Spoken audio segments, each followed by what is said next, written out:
Et Paris gagné, semble-t-il, donc pour Mahmoud Abbas, puisqu'il y a à peine 24 heures, son intervention au Conseil de sécurité des Nations Unies visait justement à dénoncer l'occupation israélienne de la Cisjordanie avec cette carte qu'il a brandie.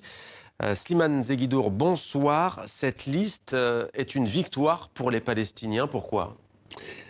Pourquoi? Parce que cette liste qui vient d'être publiée prend une dimension symbolique juste après la prestation de Mahmoud Abbas, vous le disiez hier, Ouais. mais surtout quelques jours après l'annonce par Donald Trump de l'annexion de la Cisjordanie, enfin du droit d'annexion des colonies par le gouvernement israélien.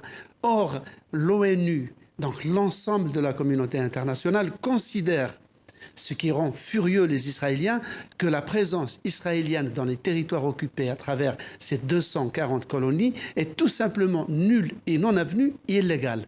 Et de là à pointer 112 entreprises qui collaborent, qui travaillent dans ces colonies, qui donc contribuent à banaliser la colonisation et à faciliter son expansion, cette liste n'a aucun pouvoir contraignant ni sur le gouvernement israélien, ni sur les entreprises, mais elle rappelle, disons, du point de vue éthique et moral, que cette activité dans les territoires occupés enfreint la loi internationale. Et en quelques mots, Slimane, ce qui a retenu votre attention aussi, c'est le fait que cette liste, elle a été inspirée par des personnalités israéliennes elles-mêmes.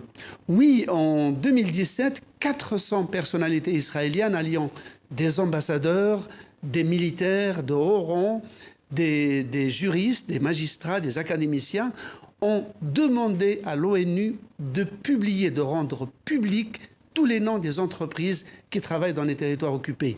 Et ces personnalités israéliennes qui sont des sionistes de la vieille école ne le font pas pour les beaux yeux des Palestiniens, mais pour la survie de l'État d'Israël comme État juif et démocratique. Car ils estiment que si 5 millions de Palestiniens sont annexés à Israël sans avoir les mêmes droits que les Israéliens, l'État ne sera plus démocratique. Et s'ils obtiennent les mêmes droits, ce sera un État binational et non plus un État juif. Merci Slimane.